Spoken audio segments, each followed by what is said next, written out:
All right, we are opened up to last night's math homework on page 549 to correct it. So here are the answers, and I'm going to explain a little bit how we got them as well. So we had numbers 1, 2, and 6 through 9 on the first page. So for number 1, how many 1/5 are in 1? Now, you could have solved and gotten the answer the way I showed you, or they also gave you a visual way of doing it as well. So we would turn 1 into 1/1, keep it the way it is.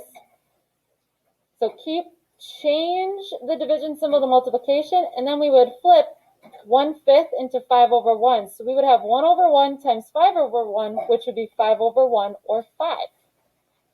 Number 2, we did the same thing. 4, as a whole number, we would turn it into 4/1. Keep it like that. Change the division symbol to multiplication, and then we would flip 1/5 into 5/1. So we had 4/1 times 5/1, which is 20/1 or 20. Questions on 1 or 2? All right. Zoe, you should be correcting your homework, not doing anything else. All right. Then we had number 6. So number 6, same thing. When we have a whole number 10, we change it into 10/1. Then we change the division symbol to multiplication, and we flip 1/10 into 10/1. Well, 10/1 times 10/1 gets us 100/1 or 100. Number 7, 20. It's basically 20 times 3/1, or 20 times 3, which gets us 60. Then number 8, 7/1 or 7 times, it would then be 5/1, or 7 times 5, which is 35. And then number 9, 6, which is the same as 6/1, times 6/1, or 6 times 6, which is 36. Show me in your hand 1 through 5. How did you feel about this first page of homework? How do we feel about this first page of homework? Okay. Awesome. All right. Questions on this page? Questions? All right, then we had number 15 and number 17. So on the next page, number 15 is down here. Okay, I know that this one was a little tricky because for some of you, there we go. For some of you, the 1/2 threw you off. We were supposed to find a pattern here.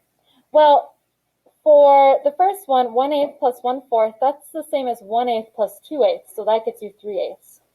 For our second one, we have 1/4 plus 1/4. That would be 1/2, 2/4, or 4/8. So we had 3/8, 4/8.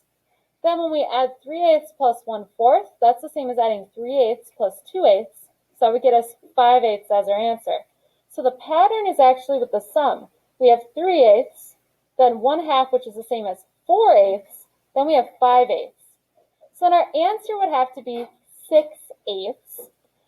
And I know a lot of you put 6/8 as your answer, and then you said, well, I can add 3/8 plus 3/8. That works. They chose to simplify everything. They chose to take, well, 4/8 plus 2/8, or 1/2 plus 1/4, and that would technically get them 3/4. So any variation of that works. They just chose to simplify everything. Will? And there's another pattern for the top one. It's all of them have 1/4. Yep, they do all have 1/4 in them. You're right. 1/4, 1/4, 1/4, and 1/4. Nice job. Questions on number 15? I know that one was a little tricky. So I would say, 5th grade, when you are looking for a pattern when it comes to fractions, make sure they all have the same denominator. That's when you'll be able to see the pattern. So like here, 1/2, you should have changed it to where 8 was its denominator, so then you could see the pattern with the sums. And you also could have done the same with the add-ins, or the fractions we were adding. Then we have number 17. So for number 17, Omar has 8 cups of cornmeal. How many batches of corn muffins can he make? Well, if we look over here, 1 batch of corn muffins, you need 1/2 of a cup of cornmeal. Well, we have 8 cups. So there are 2 ways you could have done this. you could have used our formula or our steps and taken 8 and divided it by 1/2 to see how many times 1/2 goes into 8. So that would be the same as taking 8 times 2 and getting 16. Some of you thought about, well, I know that in a full cup there are 2 half cups.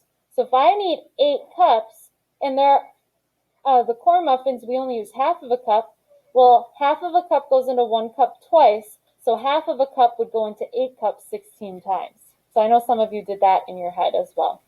So 16 batches. How do we feel on number 17? 1 through 5, how did you feel on number 17?